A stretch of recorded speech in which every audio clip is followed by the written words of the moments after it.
and a very warm welcome to all of you. I'm Neha Bhardwaj. Also, this is Game On, where you get the latest from the world of sports, and this is a disturbing piece of news that is coming from Indian cricket. Former India cricketer and current head coach Gautam Gambhir has received a death threat via an email with the subject line reading ISIS, that is the Islamic State.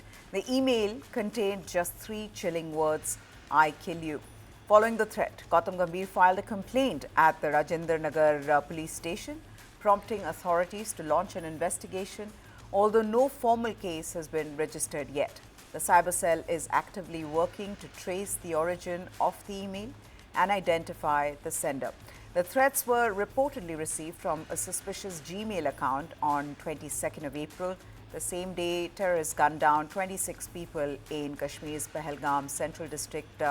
DCP of Delhi Police, M. Harsha, has issued the statement saying that they have been informed about an alleged threat mail received on an email ID associated with Gautam Gambhir. The matter is being investigated. Since Gambhir is a Delhi police protectee, the DCP declined to comment on specific security arrangements. A former MP of the ruling Bharatiya Janata Party, Gambhir, has reportedly received 2 threat mails reading I kill you from a sender identifying as ISIS Kashmir. An email complaint regarding the threats was received, like I said, at the Rajendra Nagar police station, along with screenshots of those threat mails. This isn't the first time that Gambhir has been threatened. In 2022, he received similar threats, prompting the authorities to tighten his security measures. On Tuesday, Gautam Gambhir also took to X to condemn the terror attacks on tourists in Pahalgam. In one of the deadliest incidents since the 2019 Pulwama strike, terrorists opened fire at tourists in the Baisaran meadow. And this is what he had tweeted. He said, praying for the families of the deceased. Those responsible for this will pay. India will strike. Gautam Gambhir recently returned from a family holiday in France and has been back in the country since earlier this month. He's largely stayed out of the spotlight following India's Champions Trophy title win in March. With the IPL currently underway, national team head coach typically gets time off during this tournament. And Gambhir, who took over as Team India's head coach in July last year, succeeded World Cup winning coach Rahul Dravid. Pakistan's Super League will not be shown in India. Yes, right. PSL is being shunted out from cricket's biggest market in the world as sports digital video streaming platform FanCode. They've announced to suspend the PSL broadcast in India with immediate effect. The decisions taken in the aftermath of the terror strike in Pahalgam, which left over 26 people dead, most of them Indians.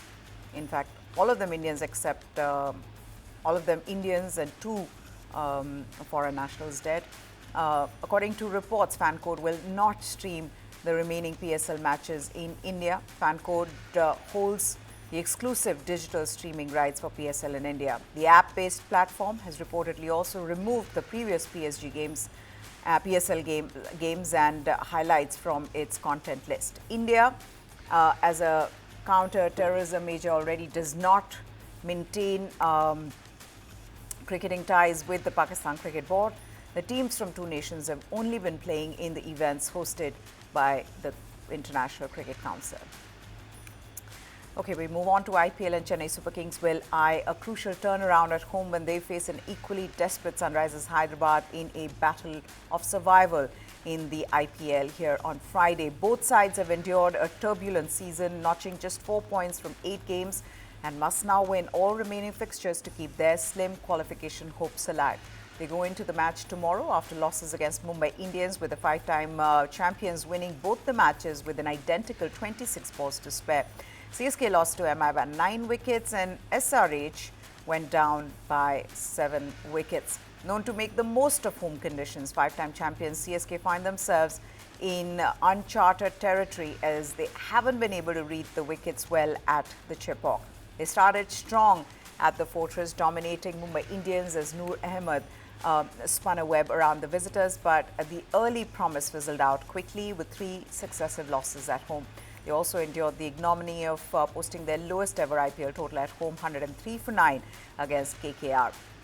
Head coach Stephen Fleming, he's also voiced frustrations over the Chipok surface, which has offered more to seamers than CSK's usual spin-heavy attack. Their away form has also not been any better. With just one win in 4 attempts, CSK have lacked firepower in the batting department, and captain Ruturaj Gaikwad's absence due to an injury has only made it worse for this storied outfit. MSD, he has returned as full-time captain.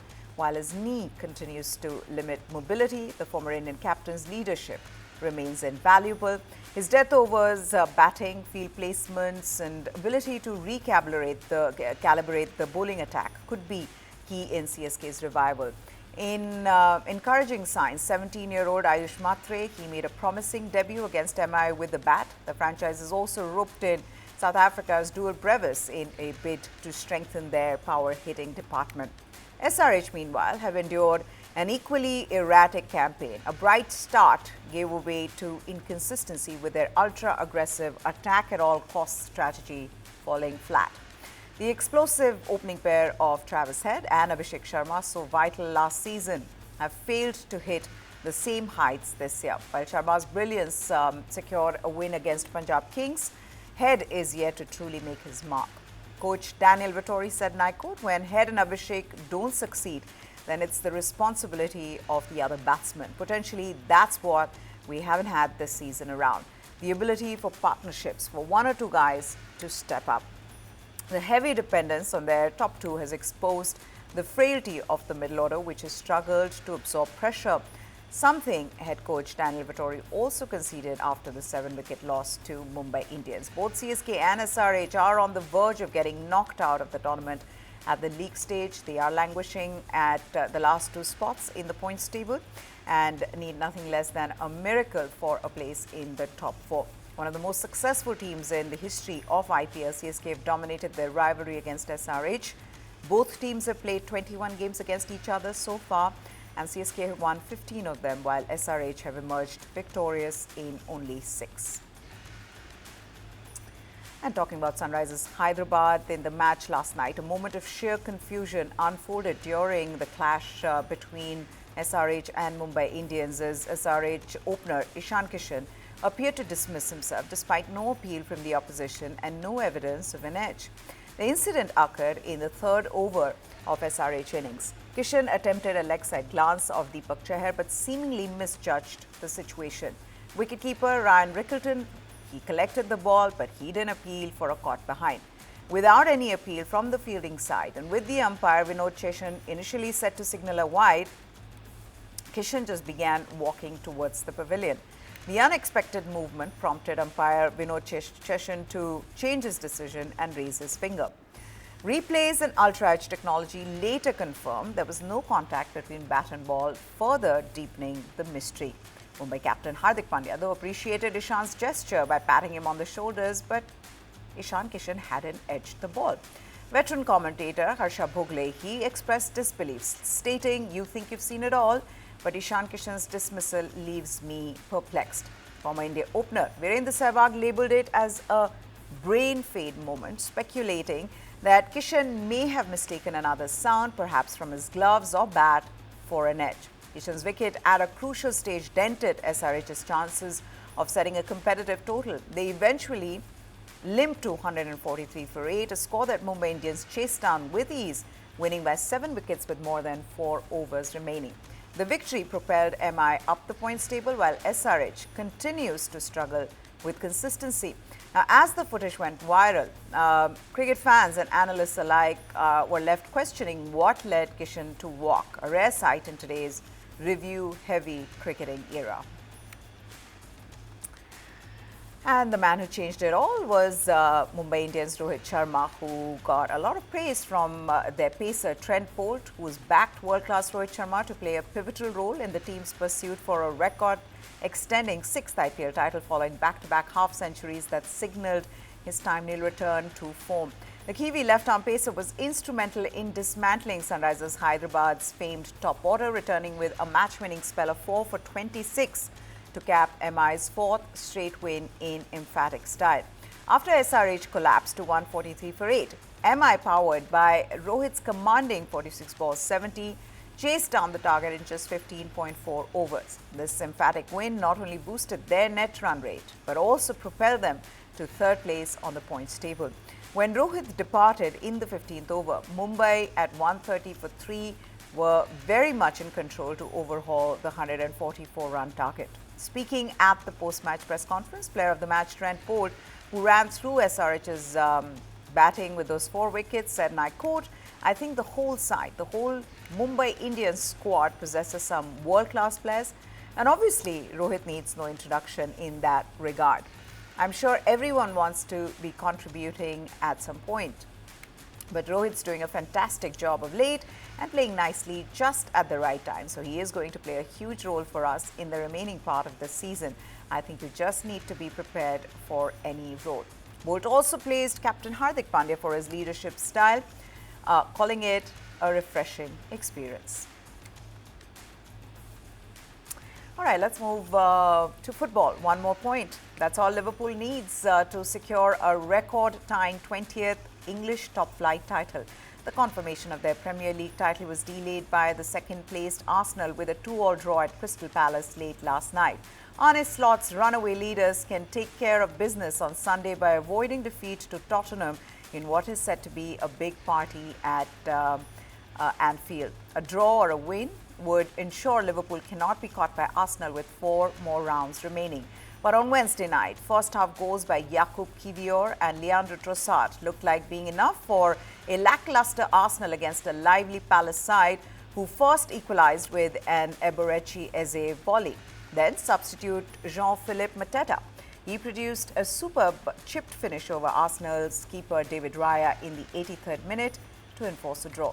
The draw left second-placed Arsenal on 67 points from 34 games, with Liverpool on 79 from 33. Had Arsenal lost, Liverpool would have won the title on Wednesday, but they can now seal it with 1 point against Tottenham Hotspur on Sunday.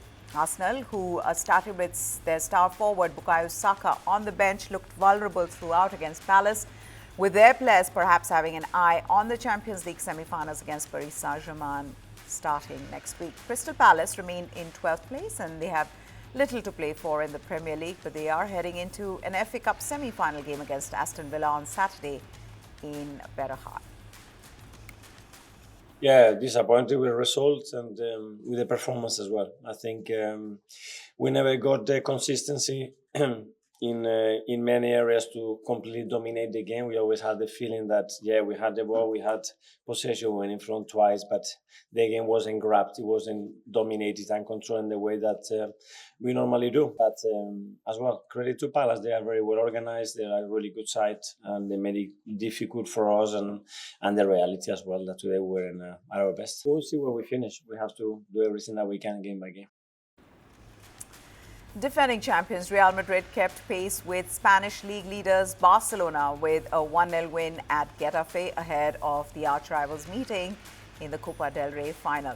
After Barca extended their lead with a 1-0 victory over Mallorca on Tuesday, Carlo Ancelotti's men secured 3 precious points thanks to the Turkey midfielder's fine 20th minute effort from the edge of the box. Real Madrid coach Carlo Ancelotti used many reserves ahead of Saturday's Copa final in Seville. Brazil forward Enrique made his first Spanish league start with the club, and Vinicius Jr., he was substituted in the second half. Jude Bellingham came off the bench in the second half.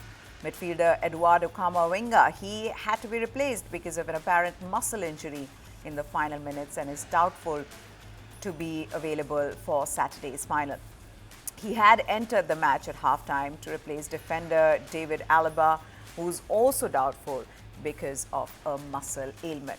Ancelotti is keeping his fingers crossed on the fitness status of the two players.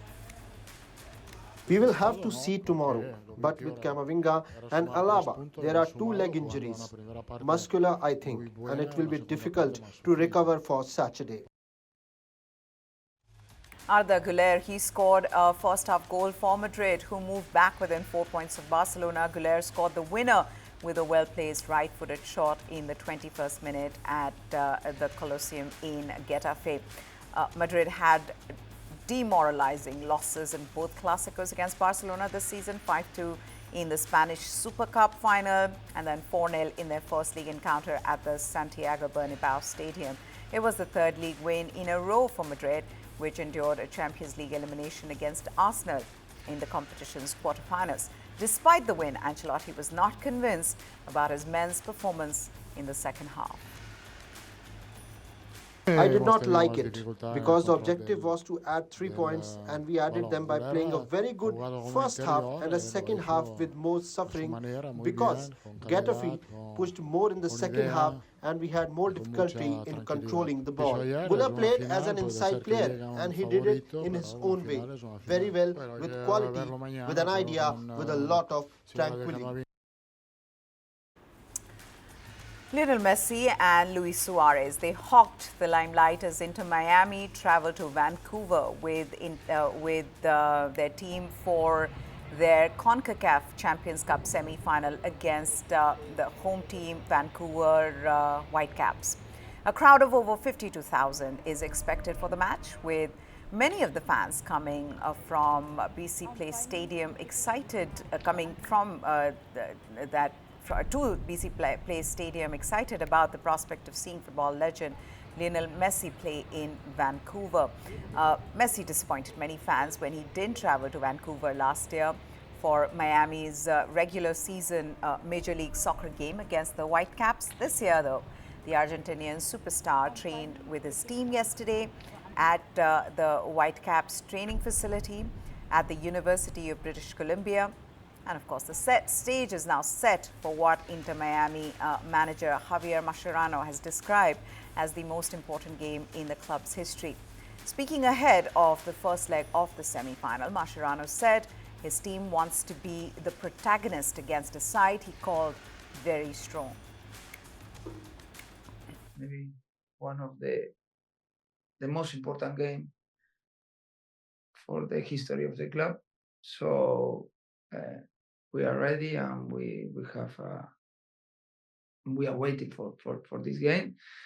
I don't like to talk before the game about who is available or who doesn't. So tomorrow you will see.